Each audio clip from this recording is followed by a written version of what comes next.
part of prosecution. This is exactly what we have submitted, and this is the reason why we are not. Secondly, as you know, after we have filed in everything, there was a second matter, namely his appointment his appointment involved his involvement not merely as a prosecutor but as an investigator. I mean, he's involved in the investigation, which is not allowed. The prosecution said no, they are not involved in the investigation. But we sent 2 letters to the judge before the decision yesterday, because in Tommy Thomas' book, he has disclosed in 2 parts of the book where he said he has specifically requested DPP to be involved in the investigation itself. In fact, in one instance, he said, I have sent DPP to be involved in the investigation of the crime scene. 2 portions of it. So, on both counts, we feel that we got very strong reason to appeal, and that's why we call up this platform to see that we're proceeding. That is as far as this qualification of the law. But today you heard something interesting that happened in the one ambiguity case. Whatever that we file in New York, we cannot reiterate that to the press because we are forbidden. But you know that in the submission before the judge today, we have asked the judge to stand down, or rather to postpone this hearing, to give way to the discovery that we have applied in New York. There are so many things that we have applied in New York because that is relevant for purposes of the cross-examination of the witnesses. Okay? That is as much as I can say. And we inform the judge that this is relevant because what if you discover that these witnesses have in fact received bribes? If these witnesses have received bribes, it becomes relevant. Okay? That much I can do because I'm not allowed to say more than that. But you would have heard it in the court. So you can take everything that I say in court and report, but I cannot repeat it to you. But I've also said in court something else, which I can repeat. I said, just like the situation with Tansi Zeti, we have never been told by the prosecution. The prosecution, at least the investigation, MSCC should know that Tansi Zeti's family received a lot of money, and we never knew it. We never knew it in SRC. We never knew it, and we hope it will be revealed in this case because it is relevant. Because you remember in SRC, Najib said, "I'm relying on Bank Negara to alert me the money that came in is black money or from unauthorized sources. They are the guardian when the money comes from overseas in large amounts, and they never raise a red flag. So it is relevant for me to connect this because why didn't we Bank Negara alert this? And I did say, has it got anything to do with the fact that Tansi Zeti's family received a lot of money in Singapore? Okay? That number 1. Number 2, I also raised issues because when New York authorities mentioned about Roger Ng, then we realized that there is a connection between Roger Ng and his brother-in-law, and through a public listed company where they pump in a lot of money. Tim Lesnar, which is the same people from the bank, Goldman Sachs, they pump in a lot of money to this public listed company, the purchase of the shares. And that company has got a shareholder, which happened to be the son of the current prime minister. I mentioned that very openly. But you must report this because we are not saying that the son of the Prime Minister have committed anything wrong. Because we are saying it could be exactly the position like our client. You will never know the money come from where. If somebody come and invest in this company, he will just take it as an investment. Takkan dia nak tanya, where does this money come from? Where did you get this money? Whereas Tim Lesner has layered this from Goldman Sachs to him to Roger Earn to his brother-in-law, and then the brother-in-law invested in that. So this we have said, and therefore it is the reason for a lot of requests.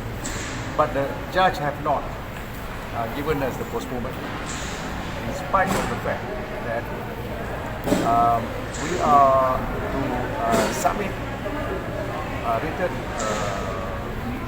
submission in the SRC punya appeal in 2 weeks. And you know, the SRC appeal is huge. We have set aside 3 weeks alone just to hear the appeal in the court. But the court feels that he is pressured to finish this case and he wants to continue. Okay? That's about all I want to say. With regards to the recusal appeal, didn't the judge say that there was no evidence to suggest that Dato' Sri Gopal Sriram was involved in the investigation? Are you coming up with new evidence on that? You see, why we appeal is we do not have to show that he actually was involved. His appointment involved investigation. The letter says so. You see, initially they never gave us the letter, but the federal court ordered them to give. So reluctantly they gave us the letter. And in the letter it says, he is to spearhead investigation and prosecution.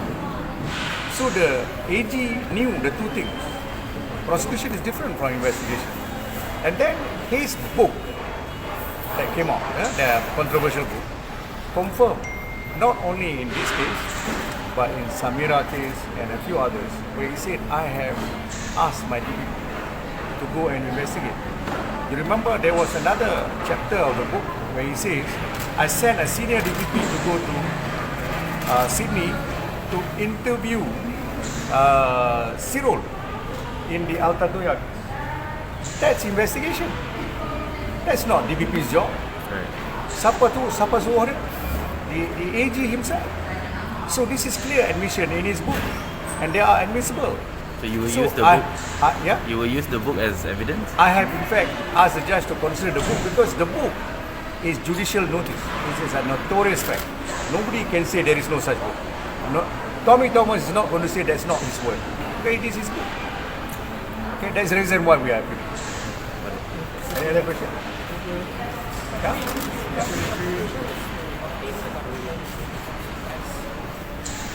Yes, if you follow what I say, because I'm a bit limited in what I can say here, but if you have got the tape recording of what I said before, I have said everything. Everything.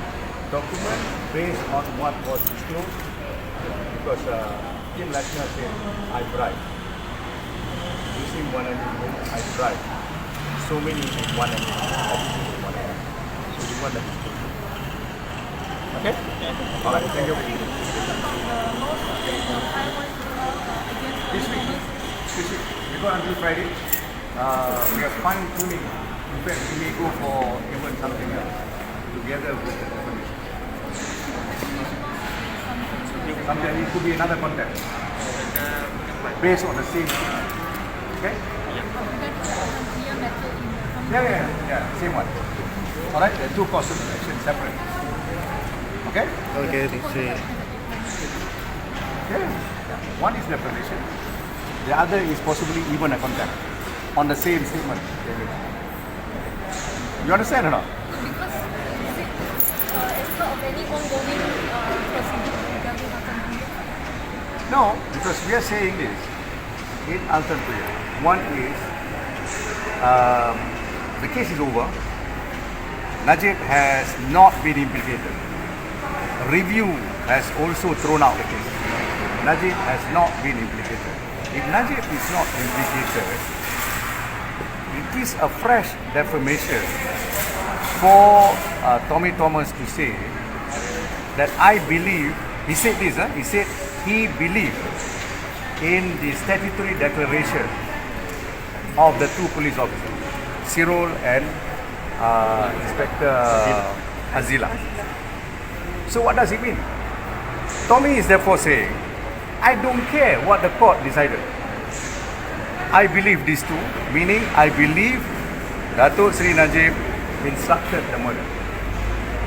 That is defamation because this is a very unusual case through even a review.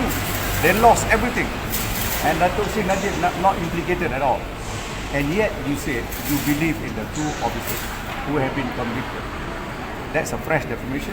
It's up to him to prove that my client is involved in the murder. It's going to be one uphill battle for him. Now, why it is also contempt? Because what are you saying to the court? You are actually disrespecting the court. You are telling the court, I don't care what you decided. You may be the court, but I don't care. I still feel that he is a murderer. That's a direct attack on the court credibility. 100 years from today, people will read this book. People will say the judiciary may have been corrupt in deciding that. Because that's what Tommy Thomas is saying. Because he believed in the truth and yet they were convicted and Najib was never charged. He himself never charged Najib. Even if the Bakantuya murder case has been considered as a federal conviction, Contempt of court, yes, why not? Because he insulted the court. It's a fresh proceeding. No. If you say something that insulted the credibility of the court, that is scandalizing the court. You can say 50 years from now, it is still scandalizing the court. So one defamation and one contempt against Tommy Thomas. Very, very likely. The defamation is definite. The contempt, 98% we are filing. This week. We have to give him a show cause. Okay? Okay, Thanks. Thank you.